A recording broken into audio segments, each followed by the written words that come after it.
Hi, Libra Sun and Rising. Welcome to your March 2022 Astral Update. It's Raina here. So, let's see what we have going on here. Well, we have some friendly angles from you to Aquarius, and that is still actually happening because some of these planets are even into March are in Aquarius. But let's talk about the Pisces energy, which happens to be, in your case, the sixth house of work. So it's a very practical energy. There's a new moon here on the 2nd of the month. Of course, the new moon is when the sun and the moon are in conjunction. So you have both of these planets in that house form a conjunction at 12 degrees of Pisces, and that creates a very strong focus on work matters. And there can be developments, new developments here. One thing to also mention is the fact that Neptune has been in this area for the last 10 years. And Neptune is, it can be very disorienting, or is it disorientating? Creating disorientation. Because it's a very nebulous influence. It can make you feel like you don't know which end is up, but it's a spiritual influence. And this is why it kind of creates that effect, because it's not meant to be defined. It's meant to be felt and to be intuited.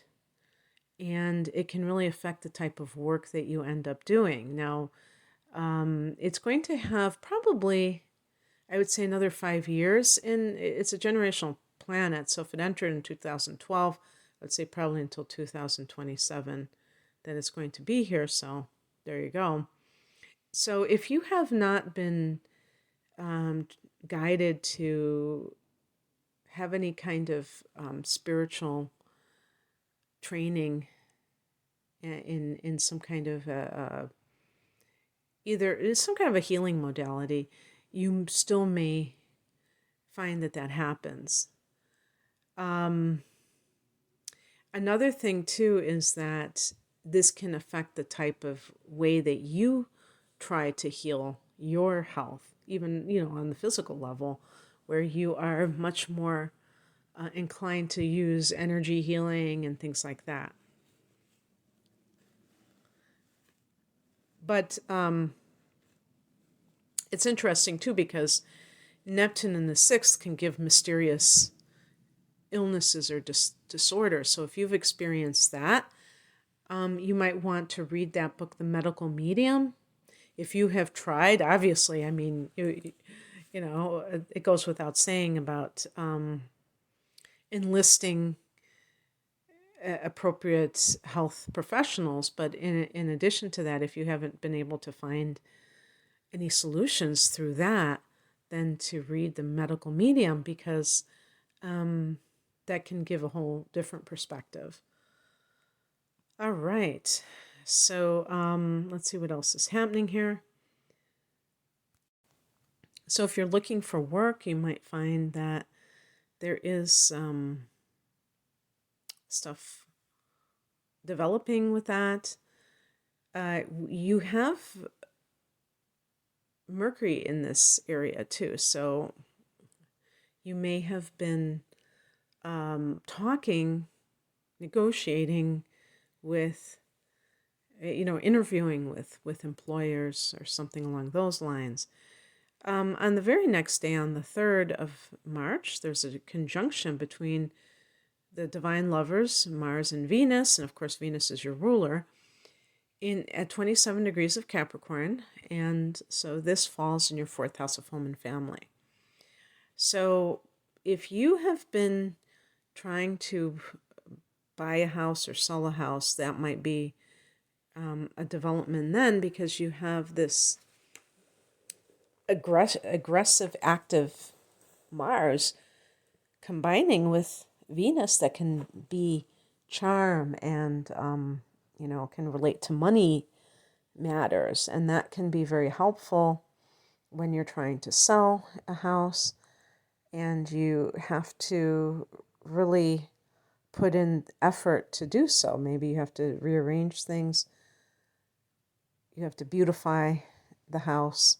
So there might be some home matters happening.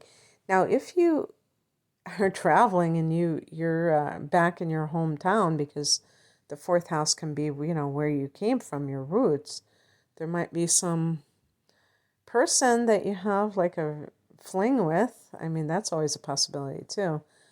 This can be a hot combination for something like that. On the 6th, Mars and Venus both enter Aquarius, so that is going to be that 5th house. And that we have these two planets traveling together very closely at this time and entering this house that's associated with love. So that can bode very well for something along those lines. But also the 5th house is about creativity. And you may decide in March, Libra, that you're going to go all out, that you have been hiding your light under a bushel and you really want to show the world how talented you are. And maybe something has kept you from doing that.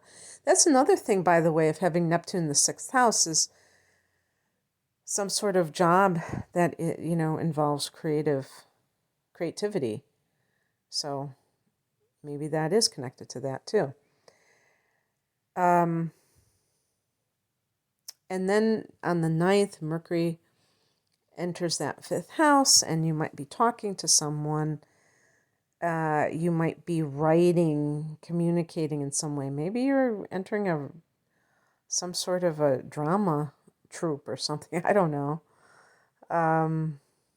Because it can be speaking, but maybe it's singing. I don't know. Joining a band. Writing a book. On the 18th, the full moon is at 27 degrees of Virgo. So you are the one, Libra, who has this full moon in the 12th house. So this is very spiritual, very intuitive. Watch your dreams. This is the dream state. This can be the time when you have a prophetic dream that helps you. Also, this is the time to let go of bad habits, because the 12th house can be the house of self-undoing, ways that people trip themselves up. And this can run the gamut. 12th house can be addictions, and that is a form of self-sabotage. But what is an addiction? There are so many things that qualify as addictions. The point is that when we decide that we are not going to be affected by something, we are setting our intention. And even though this is the full moon and not the new moon, it allows you to let go, because you realize that you've reached the end of the road. This being a late degree, full moon, and everything. So that can make it easier in a sense, because, you think about those celebrities and they go in and out of rehab over and over again. What's going on when that happens? Is it the rehab that is no good? Well, sometimes the rehab it's not long enough. I mean, sometimes it's not adequate. But I think a lot of times it's because that person was not ready. They may have had dire consequences, but they still were not ready. You may be ready for something.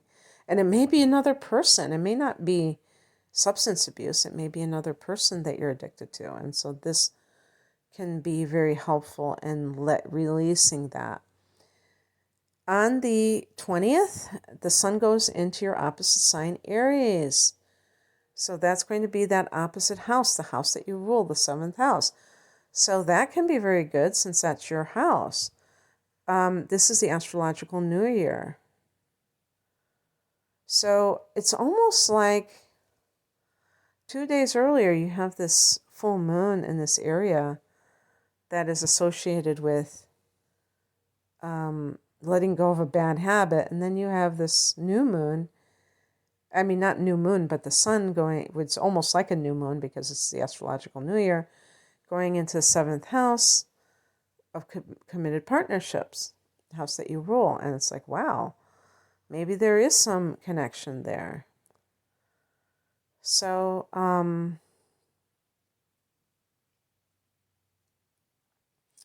that can be quite helpful for you to, if you are single, Libra, to really try to manifest your ideal partner. I wanted to say perfect, but I don't like that word because we all have our own flaws and we're all working on things. But somebody who is ideal for you, somebody who can be supportive of you and your particular needs, whatever they are.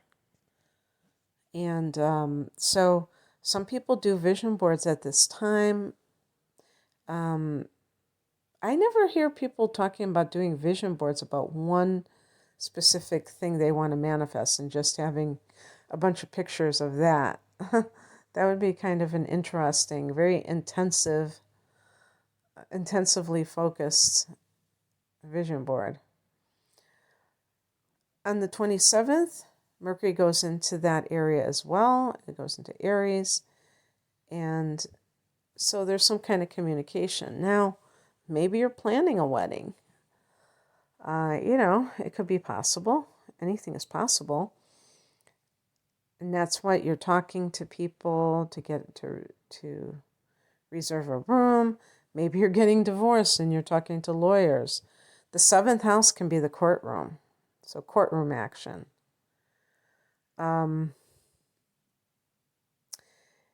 With that full moon, pay attention to any messages that you receive. And with Libra being an air sign, you might be like very analytical and kind of like analyze the psychic connection out of existence. So be receptive. Maybe meditate that night and see if something comes to you that can guide you if you feel like you are in a period of transition. Okay, that's what I have for you, Libra. I hope that this resonated. If you would like a private reading, the link is below. Take care. Bye.